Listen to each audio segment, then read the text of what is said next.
मैं इस मौके पर 15 अगस्त की स्वतंत्रता दिवस की आप सबको बहुत बहुत बधाई और शुभकामनाएं देना चाहता हूं। आज के दिन जहां हम राष्ट्रपिता महात्मा गांधी जी को याद कर रहे हैं, वहीं बाबा साहब भीमराव अंबेडकर जी और तमाम हमारे क्रांतिकारी, जिनकी वजह से, जिनकी कुर्बानी की वजह से, जिनकी त्याग की वजह से, जिनके बलिदान की वजह से लाखों लाख ऐसे हमारे क्रांतिकारी रहे, शहीद हुए, जिनकी वजह से आज हमें देश को आजादी मिली है। पिछले 9 वर्ष में उन सभी क्रांतिकारियों को हम याद करते हैं, नमन करते हैं। उनके बलिदान की वजह से ही आज हमारा देश आजाद और स्वतंत्र है। जहां हम राष्ट्रपिता महात्मा गांधी जी को याद कर रहे हैं, भगत सिंह जी को, चंद्रशेखर आजाद और तमाम क्रांतिकारी जिनके हम नाम नहीं ले पा रहे, बड़ी संख्या में क्रांतिकारी लोग रहे। और आजादी के बाद बाबा साहेब भीमराव अंबेडकर जी ने जो हमें संविधान दिया, और जिस संविधान पे हमारा देश चल रहा है, जितना हमारा संविधान मजबूत होगा उतना ही हमारा लोकतंत्र मजबूत होगा। और जितना हम आप सब लोग लोकतंत्र को मजबूत करना चाहते हैं, उन्हें सबको, हम सबको मिलकर के संविधान को भी मजबूत करना है। तो जहां बाबा साहेब भीमराव अम्बेडकर जी को याद कर रहे हैं, वहीं डॉक्टर राम मनोहर लोहिया, आचार्य नरेंद्र देव, जयप्रकाश जी और नेताजी, जिन्होंने हमें आपको समाजवादी आंदोलन दिया है।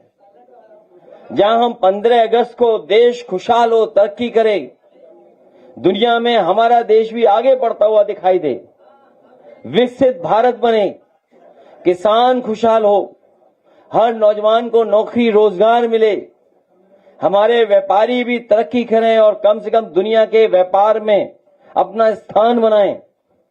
ये आज हम सब लोग संकल्प लेते हैं। और संकल्प ये भी लेते हैं, आज स्वतंत्रता दिवस के दिन हम लोग संविधान को मजबूत करेंगे। और संविधान मजबूत करने के लिए कोई भी त्याग करना पड़ेगा तो हम लोग त्याग करने के लिए तैयार रहेंगे।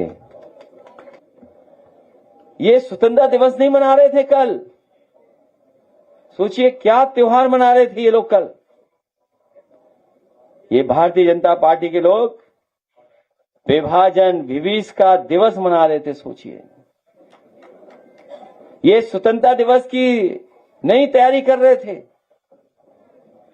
ये मना रहे थे पूरी भारतीय जनता पार्टी। और भारतीय जनता पार्टी के साथ साथ उनके संगी साथी, अंडरग्राउंड लोग, अनरजिस्टर्ड लोग जो दिखाई नहीं देते हैं, वो लोग मना रहे थे विभाजन विभीषका दिवस। और वो इसलिए मना रहे थे कि उनके लिए विभाजन ही उत्सव है। उन्होंने आजादी की लड़ाई में योगदान दिया हो न दिया हो, लेकिन विभाजन में योगदान जरूर रहा है उनका।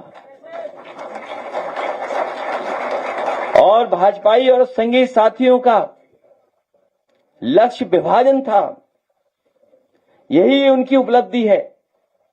इसीलिए आज भी वो विभाजन का ही त्योहार मना रहे हैं। और विभाजन उनका आजादी से पहले भी लक्ष्य था, और विभाजन आजादी के बाद भी है उनका कार्यक्रम। और आज भी अगर हम लोग देखें तो विभाजन ही उनका कार्यक्रम चल रहा है। इसलिए उनसे, ऐसे लोगों से बहुत सावधान रहना पड़ रहेगा। और इसलिए मना रहे हैं, इसलिए सेलिब्रेट कर रहे हैं, इसलिए खुशियां मना रहे हैं, क्योंकि स्वतंत्रता दिवस में उनका कोई योगदान नहीं था। अगर उनका योगदान रहा हो तो जरूर उसके लिए वो उत्सव मनाते। कहते हैं कि उनमें बहुत सारे लोग मुखबिर थे, मुखबिरी किया करते थे। तो जो अंडरग्राउंड हैं, तो वो सोचो कैसे उत्सव मना पाएंगे। वो अंडरग्राउंड ही काम करते थे, पहले भी अंडरग्राउंड काम करते थे और आज भी वो अंडरग्राउंड रह करके ही काम कर रहे हैं।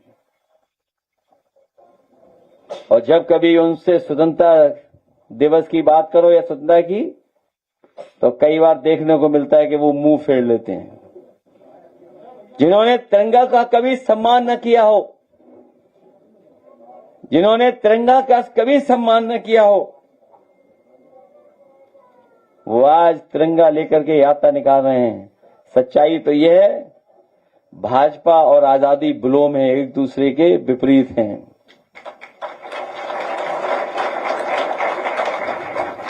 इनका राष्ट्रवाद एकरंगी है, लेकिन हमारा आपका बहुरंगी है। हम सबको साथ लेकर के चलने वाले लोग हैं, हम लोग समाजवादी हैं। और सच्चाई तो यह है कि तिरंगे से इनको कोई लेना देना नहीं है। ये तो हमारे साथी जानते होंगे कि कई स्थान इनके ऐसे थे जिस पर कभी तिरंगा नहीं लगा, ना आजादी से पहले ना आजादी के बाद।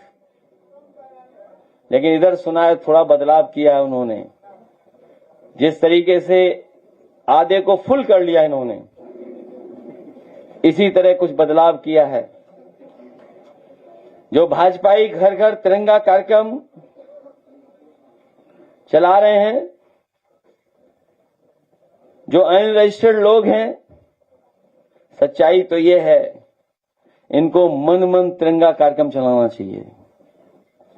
घर घर तिरंगा वाले कार्यक्रम चलाने वाले लोगों को, जिन्होंने कभी तिरंगे का सम्मान नहीं किया, उन्हें कम से कम मन मन तिरंगा कार्यक्रम चला करके एक बार दोबारा उन्हें साबित करना चाहिए कि वो जिस तरीके से आम जनता राष्ट्रवादी है वैसे वो भी हैं।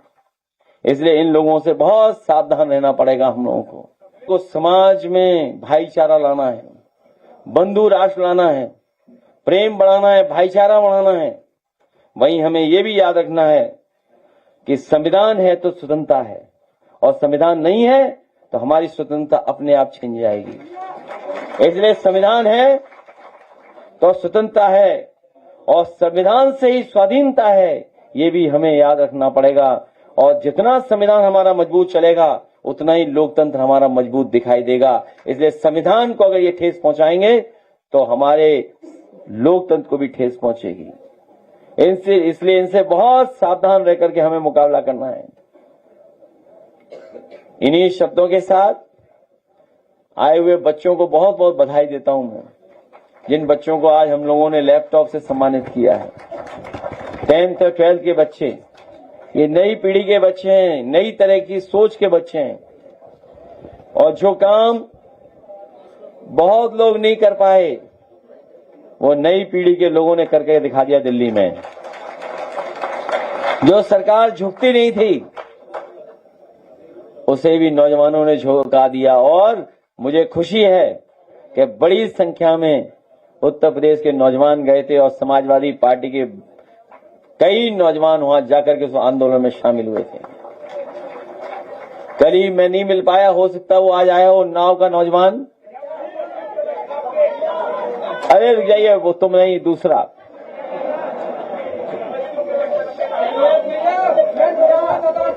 इनका कागज ले लो, ले लो कागज, ले लो कागज, ले लो। इसलिए आप सबको मैं बधाई देता हूं। अभी जब प्रेस के साथी चले जाएंगे, तो आप लोगों के भी जगह बन जाएगी। इसे धक्का मुक्का मत मारो। और मेरा अपने कार्यकर्ताओं से निवेदन है कि एक दूसरे का सम्मान करें, एक दूसरे की मदद करें, एक दूसरे को जगह दें। जब लखनऊ में, और लखनऊ की संस्कृति यही है कि पहले आप, तो फिर जबरदस्ती क्यों करते हो आप? ये लगता है बीजेपी की सरकार में सब भूल गए पहले आप वाली बात।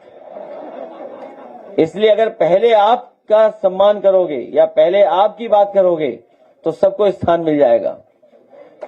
और पीडीए की लड़ाई और सामाजिक न्याय के राज की स्थापना की लड़ाई हम लोग लड़ते रहेंगे। जो काम समाजवादियों ने किए वो नहीं कर पाए, इनका हर काम खराब हो गया, लेकिन आपका कोई काम खराब नहीं हुआ है। मेट्रो वैसे ही चल रही है, एक्सप्रेसवे भी वैसे ही चल रहा है। और एक मंत्री था जिसने गड़बड़ किया था, शायद सरकार ने उसे हटा दिया। उसे पूरी सड़क बनानी थी, लेकिन सुनने में आया कि पैच वर्क कर करके पूरा माल निकाल दिया। आगरा लखनऊ एक्सप्रेसवे बताओ कब बना था?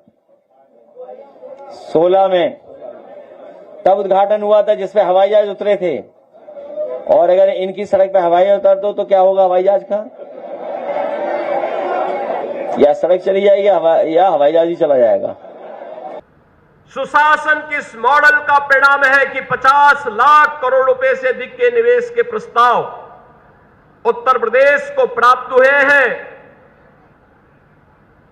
जिनके माध्यम से 65 लाख से अधिक युवाओं को अपने ही जनपद और अपने ही क्षेत्र में, अपने ही प्रदेश में नौकरी और रोजगार की संभावनाएं आगे बढ़ी। पारदर्शी और समयबद्ध भर्ती प्रक्रिया के माध्यम से 9 वर्ष में 9 लाख से अधिक नौकरियां उत्तर प्रदेश के युवाओं को सरकारी क्षेत्र में मिली। 4 करोड़ से अधिक रोजगार और स्वतः रोजगार का सृजन उत्तर प्रदेश के अंदर हुआ। उत्तर प्रदेश में बड़े उद्योगों की संख्या 2.5 गुना बढ़ी। 96 लाख एमएसएमई यूनिट, 32,000 से अधिक बड़े उद्योग और 22,000 से अधिक स्टार्टअप प्रदेश की अर्थव्यवस्था को आज गति प्रदान कर रहे हैं। Artificial intelligence, machine learning, semiconductor, startup, data centre, defence manufacturing, cyber security, robotics, electric vehicle, agritech, fintech, deep tech, medtech जैसे क्षेत्रों में उत्तर प्रदेश को तीव्र गति से आगे बढ़ाते हुए निवेश, नवाचार और रोजगार के नए नए द्वार आज प्रदेश में खुल रहे हैं। सेंटर ऑफ एक्सीलेंस और एसटीपीआई जैसे संस्थानों के माध्यम से युवाओं को एक प्लेटफॉर्म उपलब्ध कराया जा रहा है। ऑपरेशन कायाकल्प से प्राथमिक विद्यालयों से में 19 बुनियादी सुविधाओं का संतृप्तिकरण हुआ है। सीएम अभ्युदय विद्यालय, पीएम श्री विद्यालय और सीएम कंपोजिट विद्यालय एक मॉडल बने हैं। उत्तर प्रदेश में स्कूल ड्रॉप आउट रेट 19% से घटकर मात्र 3% रह गई है। इंसेफ्लाइटिस जैसी संचारी बीमारियों को पूरी तरह समाप्त किया गया है। प्रदेश में 10 करोड़ आयुष्मान भारत से जुड़े हुए लाभार्थियों को 5 लाख रुपए प्रति वर्ष स्वास्थ्य सुविधा का कवर प्राप्त हो रहा है। शिक्षक राष्ट्र निर्माण की पहली पंक्ति का योद्धा है। इसी भावना के साथ हमारी सरकार ने शिक्षकों, शैक्षणिक कर्मचारियों और उनके परिवारजनों के लिए कैशलेस चिकित्सा सुविधा की व्यवस्था की है। विगत 9 वर्ष में हमने शिक्षक, शिक्षा मित्र, अनुदेशक, रसोइया को उचित मानदेय का लाभ पहुंचाते हुए उनकी चिंता से मुक्ति दिलाई है। जब एक शिक्षक स्वास्थ्य की चिंता से मुक्त होगा तो और अधिक ऊर्जा के साथ हमारी युवा शक्ति को, भविष्य को उज्जवल बनाने में अपना योगदान देगा।